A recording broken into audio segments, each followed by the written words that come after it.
स्वर्ग प्रसिद्ध व्यक्ति तुम्हें ज्ञान प्रदान कर सकते हैं, क्योंकि उन्होंने सत्य का दर्शन किया है। स्वर्ग प्रसिद्ध व्यक्ति से वास्तविक ज्ञान प्राप्त कर चुकने पर तुम पुनः ही कभी ऐसे मोह का प्राप्त नहीं होगे, क्योंकि इस ज्ञान के द्वारा तुम देख सकोगे कि सभी जीव परमात्मा के अंश स्वरूप हैं, अर्थात वे सब मेरे हैं। यदि तुम्हें समस्त पापियों में भी सर्वाधिक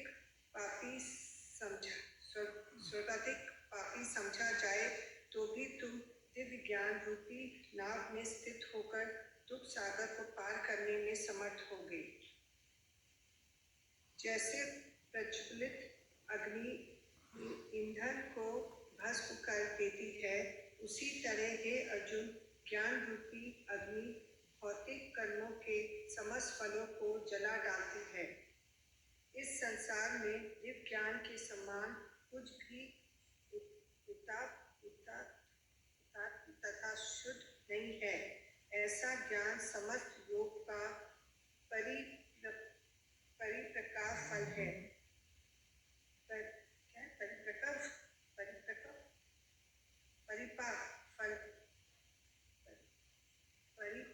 परिपक्व फल है।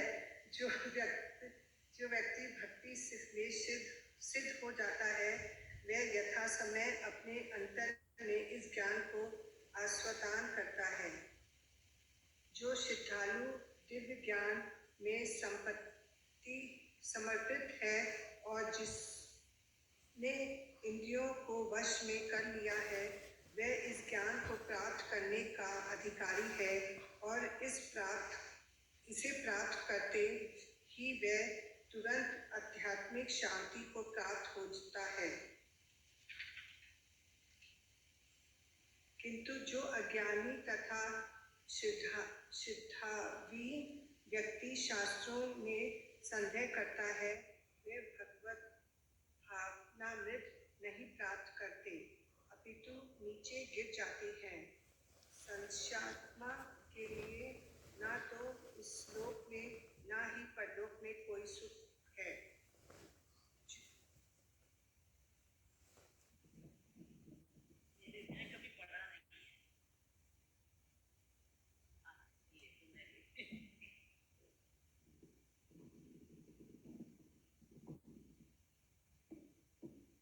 हरे कृष्ण।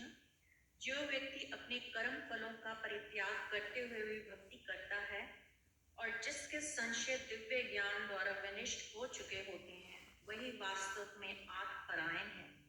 हे धनंजय, वह कर्मों के बंधन से नहीं बंधता। अतएव तुम्हारे हृदय में अज्ञान के कारण जो संशय उठे हैं, उन्हें ज्ञान रूपी शास्त्र से काट डालो। हे भारत, तुम योग से संबंधित होकर खड़े हो जाओ और युद्ध करो। इस प्रकार श्रीमद् भगवद गीता के चतुर्थ अध्याय दिव्य ज्ञान का भक्ति वेदांत तात्पर्य पूर्ण हुआ। अध्याय 5 कर्म योग, कृष्ण भावना भावित कर्म। अर्जुन ने कहा, हे कृष्ण, पहले आप मुझसे कर्म त्यागने के लिए कहते हैं और फिर भक्ति पूर्वक कर्म करने का आदेश देते हैं। क्या आप अब कृपा करके निश्चित रूप से मुझे बताएंगे, इन दोनों में से कौन अधिक लाभप्रद है? श्री भगवान ने उत्तर दिया, मुक्ति के लिए तो कर्म का परित्याग तथा भक्ति में कर्म योग दोनों ही उत्तम है, किंतु इन दोनों में से कर्म के परित्याग से भक्ति युक्त कर्म श्रेष्ठ है। जो पुरुष ना तो कर्म फलों से घृणा करता है और ना कर्म फल की इच्छा करता है, वह नित्य सन्यासी जाना जाता है। हे महाबाहु अर्जुन, ऐसा मनुष्य समस्त द्वंद्वों से रहित होकर भवबंधन को पार कर पूर्णतया मुक्त हो जाता है। अज्ञानी ही भक्ति कर्म योग की भौतिक जगत के विश्लेषणात्मक अध्ययन सांख्य से भिन्न कहते हैं।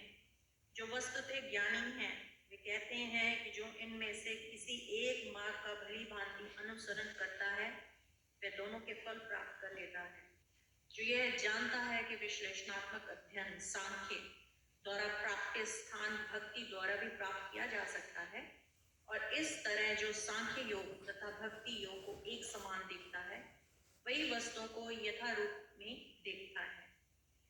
भक्ति में लगे बिना केवल समस्त कर्मों का परित्याग करने से कोई सुखी नहीं बन सकता, परंतु भक्ति में लगा हुआ विचारवान व्यक्ति शीघ्र ही परमेश्वर को प्राप्त कर लेता है। जो भक्ति भाव से कर्म करता है, जो विशुद्ध आत्मा है, जो अपने मन तथा इंद्रियों को वश में रखता है, वह सबों को प्रिय होता है और सभी लोग उसे प्रिय होते हैं। ऐसा व्यक्ति कर्म करता हुआ भी कभी नहीं बंधता। दिव्य भावनामृत युक्त पुरुष देखते, सुनते, स्पर्श करते, सूंघते, खाते, चलते, फिरते, सोते तथा श्वास लेते हुए भी अपने अंतर में सदैव यही जानता रहता है कि वास्तव में वह कुछ भी नहीं करता। बोलते, त्यागते, ग्रहण करते तथा आंखें खोलते, बंद करते हुए भी वह यह जानता रहता है कि भौतिक इंद्रियां अपने अपने विषयों में प्रवृत्त हैं और वह इन सब से पृथक है। जो व्यक्ति कर्म फलों को परमेश्वर को समर्पित करके आसक्ति रहित होकर अपना कर्म करता है, वह पाप कर्मों से उसी प्रकार अप्रभावित रहता है जिस प्रकार कमल पत्र जल से अस्पृश्य रहता है। योगी जन आसक्त रहित होकर शरीर, मन, बुद्धि तथा इंद्रियों के द्वारा भी केवल शुद्धि के लिए कर्म करते हैं। निश्चय भक्त शुद्ध शांति प्राप्त करता है, क्योंकि वह समस्त कर्म फल मुझे अर्पित कर देता है। किंतु जो व्यक्ति भगवान से युक्त नहीं है, जो अपने श्रम का फल कामी है, वह बंध जाता है। जब देहधारी जीवात्मा अपनी प्रकृति को वश में कर लेता है और मन से समस्त कर्मों का परित्याग कर देता है, तब वह 9 द्वारों वाले नगर भौतिक शरीर में बिना कुछ किए कराए सुखपूर्वक रहता है।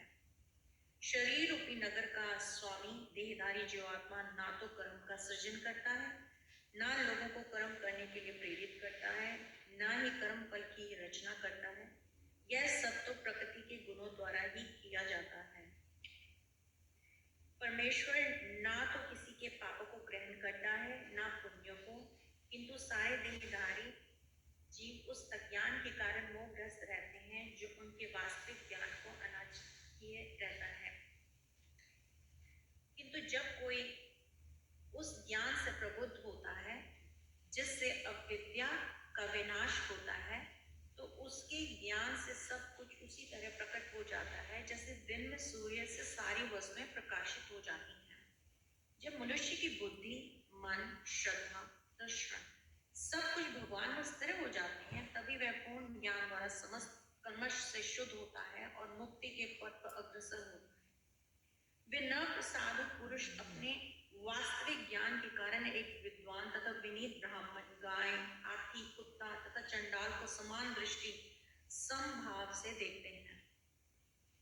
जिनके मन एकत्व तथा समता में स्थित हैं, उन्होंने जन्म तथा मृत्यु के बंधनों को पहले ही जीत लिया है, वे ब्रह्म के समान निर्दोष हैं और सदा ब्रह्म में ही स्थित रहते हैं। जो ना तो प्रिय वस्तु को पाकर हर्षित होता है, ना अप्रिय को पाकर विचलित होता है, जो स्थिर बुद्धि है, जो मोह रहित है, जो भगवत विद्या को जानने वाला है, वह पहले से ही ब्रह्म में स्थित रहता है।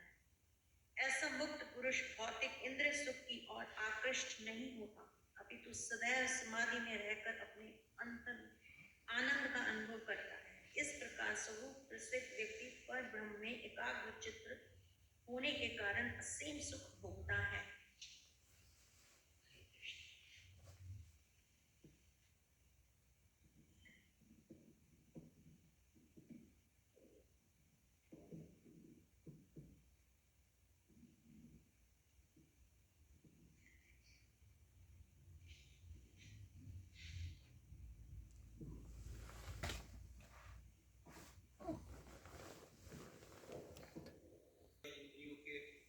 वेगों को सहन करने तथा इच्छा एवं क्रोध के वेग को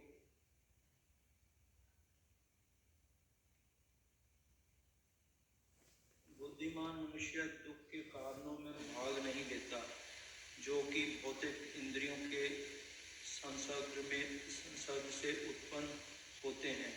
हे कुंती पुत्र, ऐसे भोगों का यदि भोगों का आदि तथा अनंत होता है, अतः चतुर व्यक्ति उनमें आनंद नहीं लेता।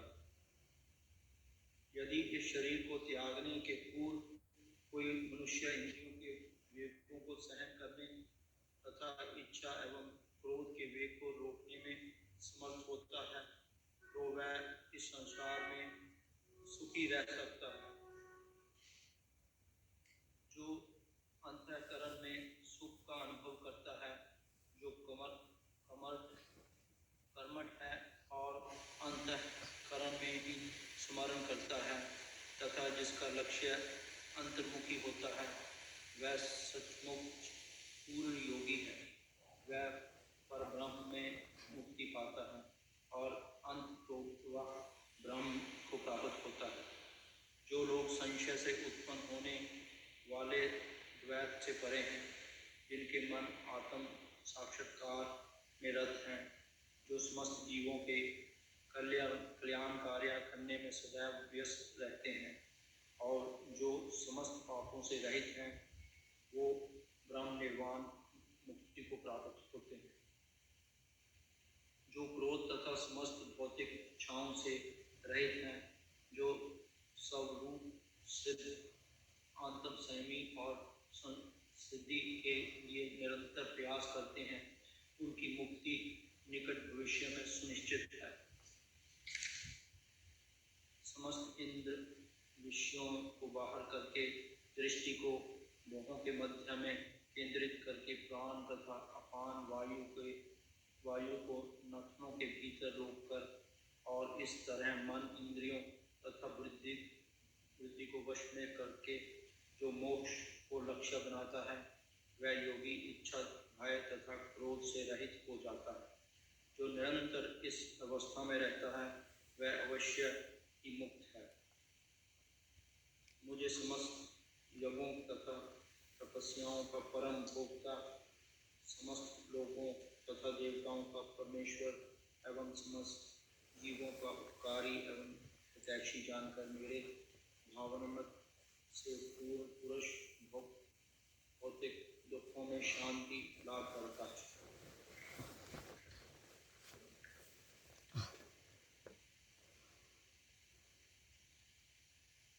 इस प्रकार श्री भगवद गीता के पंचम अध्याय कर्म योग कृष्ण भावना कर्म का भक्ति वेदांत तात्पर्य